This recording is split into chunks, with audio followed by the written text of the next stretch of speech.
Pakistan south Africa के खिलाफ अपना जीता हुआ मैच हार चुका है और साउथ अफ्रीका जो कि वर्ल्ड टेस्ट चैंपियनशिप के फाइनल के लिए क्वालिफाई कर चुकी है। इंडिया और ऑस्ट्रेलिया उन दोनों में से कोई एक अब बाहर होगा और उन दोनों में से कोई एक टीम फाइनल के लिए क्वालिफाई करेगी। हम आज की इस वीडियो में यही देखेंगे कि पाकिस्तान जो है वो किस तरह अपना मैच हारा है और किन गलतियों की वजह से जो पाकिस्तान है वो अपना मैच हारा है। कप्तानी के साथ साथ और कौन सी कमियां थी, अगर वो ना होती तो पाकिस्तान जो है वो अपना मैच बआसानी जीत सकता था।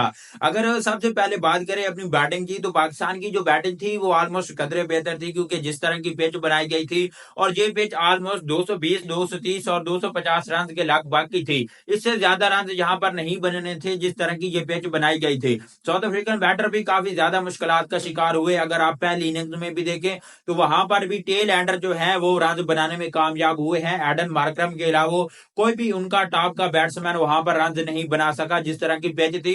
तो टेल एंडर उनके इसलिए रन बनाने में कामयाब हुए कि हमारे पास कोई भी एक ऐसा बॉलर नहीं था जो कि टेल एंडर को यार्कर कर सके या क्विक बाउंसर करके आउट कर सके। मोहम्मद अब्बास हो चाहे खुरम शहजाद हो, इन्होंने जितनी भी विकेटें ली हैं ये फुल लेंथ बॉलिंग करके और थोड़ी बहुत ही सीम और स्विंग की मदद से विकेटें ली हैं। अगर पूरे मैच में देखा जाए तो पाकिस्तान किसी भी बॉलर की तरफ से यार्कर नहीं किए गए और ना ही क्विक बाउंसर किए गए हैं। जिस जिस तरह के बाउंसर हमें मार्को जॉनसन या फिर रबाडा की तरफ से देखने को मिले हैं। अगर आप दूसरी इनिंग की बॉलिंग देखें साउथ अफ्रीका की जानिब से, तो मार्को जॉनसन ने जितनी भी विकेटें ली हैं वो क्विक बाउंसर की मदद से ली हैं। एक तो पिच ऐसी थी और ऊपर से उसका जो कद काफी लंबा था और उसके पास पेस भी काफी अच्छी थी।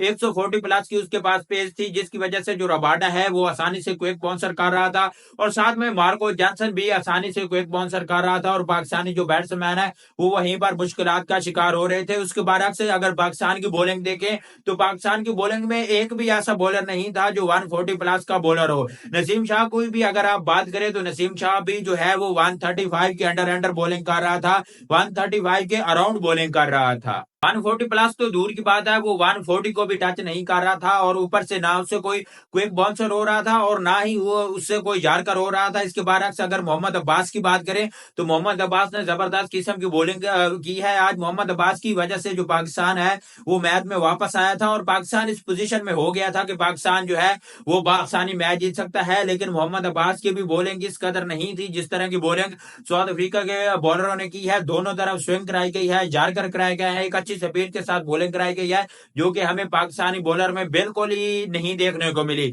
अगर हम पाकिस्तान की बॉलिंग लाइनअप में अगर पाकिस्तान के बाकी बॉलर की बात करें, नसीम हारिस और आकिफ जवेद होता, शहीन हारिस और आकिफ जवेद, इन दोनों में से कोई एक आधा बॉलर भी होता जो कि 145 की स्पीड से बॉलिंग कर सकता हो, क्विक बाउंसर करा सकता हो और जरूरत पड़ने पर जो यार्कर करा सकते हो, तो फिर भी मैच का रिजल्ट जो है वो काफी मुख्तलिफ निकल सकता था। तो इसलिए आज के मैच में जो सबसे ज्यादा पाकिस्तान को कमी महसूस की गई है वो 145 प्लस वाले बॉलर की कमी महसूस की गई है। उसके बाद अगर कप्तानी की बात करें तो कप्तानी में बहुत ज्यादा आज गलतियां की गई हैं। जो सबसे पहली गलती थी कि नसीम शाह उसको जो है 17वें ओवर के बाद लाया गया है। नसीम शाह जिसको हमने मोस्टली तौर पर यही देखा है कि चाहे वो वनडे हो या फिर T20 हो, वो हमें नई बॉल के ऊपर बॉलिंग कराता हुआ नजर आता है, जिसकी वजह से उसकी बॉलिंग से हमें सीम और स्विंग दोनों देखने को मिलती है और मुखालिफ टीम के बैट्समैन काफी मुश्किलात का शिकार होते हैं। जबकि शान मसूद की तरफ से उसको 18वें ओवर में लाया गया है जब ऑलमोस्ट नई बॉल का जो असर है वो ऑलरेडी खत्म हो चुका था। जो खुरम शहजाद है उससे नई बॉल कराई गई। खुरम शहजाद जो कि टोटली तौर पर आउट स्विंग करा रहा था, वो इन स्विंग नहीं करा रहा था, आउट स्विंग करा रहा था, जिसकी वजह से जो जितने भी साउथ अफ्रीकन बैट्समैन थे वो उसकी बॉल को लेफ्ट आउट कर देते थे और वो बॉल विकेट कीपर के हाथों में चली जाती थी। उन बॉलरों को खुरम शहजाद, उन बैट्समैनों को खुरम शहजाद की बॉलिंग से कोई भी मुश्किलात नहीं हुई। उसके बाद अगर शान मसूद की दूसरी गलती की बात, तो जब देखा गया है कि रबाडा और मार्को जॉनसन जो है वो बड़ी आसानी से फास्ट बॉलर को खेल रहे थे, तो वहां पर सैम अयूब या फिर सलमान अली आगा को एक आधा ओवर दिया जा सकता था। पहली इनिंग में भी जो कगिसो रबाडा है या फिर उनका जो आखिरी का बैट्समैन था उसको सैम अयूब ने ही आउट किया था। वो अननेसेसरी शॉट खेलकर सैम अयूब का शिकार बना।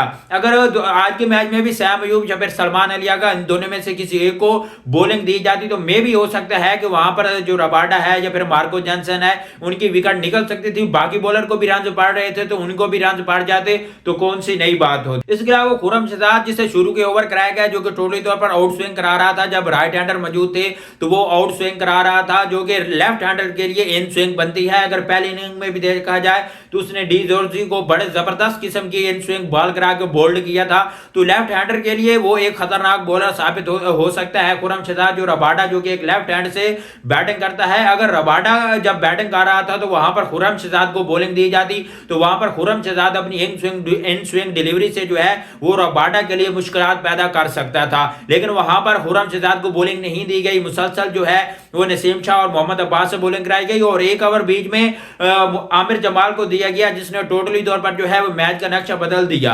एक ओवर के अंदर उसने 11 रन दे दिए उस मोड़ पर जहां पर विकेट की जरूरत थी, रन रोकने की जरूरत थी, वहां पर आमिर जमाल ने 11 रन दिए एक ओवर के अंदर। उसके अलावा वो फील्डिंग में काफी गलतियां की गई, जब मोहम्मद अब्बास ऑलरेडी सबको पता है कि वो 120-122 की स्पीड से बॉलिंग करा रहा है, ऑलमोस्ट वो एक मीडियम पेसर से भी कम की स्पीड से बॉलिंग करा रहा है। जो एक मीडियम पेसर होता है उसकी स्पीड भी 130-135 होती है, जबकि मोहम्मद अब्बास जो है वो 120-122 की स्पीड से बॉलिंग करा रहा है। तो अगर वहां पर मोहम्मद रिजवान जो है वो 2-4 कदम विकेट की फील्ड में आगे आ जाता, विकेट के करीब आ जाता, तो वहां पर भी जो है रिजल्ट मुख्तलिफ निकल सकते थे।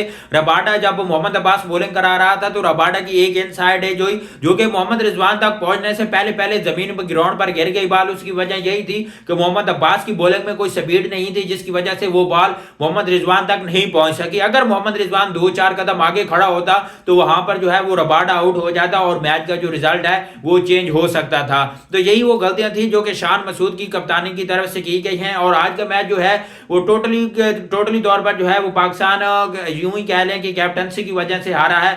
पुअर कैप्टनसी की वजह से जो आज पाकिस्तान है वो अपना जीता हुआ मैच हार गया है। एक वक्त था कि 96 रन पर साउथ अफ्रीका के सिर्फ 4 आउट थे और फिर 98 रन के ऊपर साउथ अफ्रीका के 8 आउट हो चुके थे। फिर रबाडा और मार्को जॉनसन ने 52 रन की जो है पार्टनरशिप लगाई है, जिसकी वजह से जो पाकिस्तान है वो मैच हार गया है। पाकिस्तान के पास अब जीतने के लिए कुछ बचा नहीं। पहले ये चांसेस थे कि अगर पाकिस्तान साउथ अफ्रीका को दोनों मैच हराता है और वेस्ट इंडीज को दोनों मैच हराता है तो मे भी पाकिस्तान के चांसेस बन सकते थे वर्ल्ड टेस्ट चैंपियनशिप फाइनल खेलने के लिए। अब पाकिस्तान के पास मजीद कुछ रहा नहीं और साउथ अफ्रीका को मजीद कुछ हासिल करने की जरूरत नहीं, क्योंकि साउथ अफ्रीका जो है वो वर्ल्ड टेस्ट चैंपियनशिप के फाइनल में पहुंच चुका है। अब पाकिस्तान को चाहिए कि वो दूसरे टेस्ट मैच के अंदर जितने भी नौजवान बेंच के ऊपर मौजूद हैं उनको चांसेस दे और उनकी सलाहियतों को जानने का पाकिस्तान के पास मौका है। अगली जो है वर्ल्ड टेस्ट चैंपियनशिप का फाइनल जो राउंड है 2025 से 2027 का, उसके शुरू होने से पहले अब पाकिस्तान के पास 3 टेस्ट मैच हैं पाकिस्तान को अपनी जो प्लेइंग 11 है वो बेहतरीन बनाने के लिए।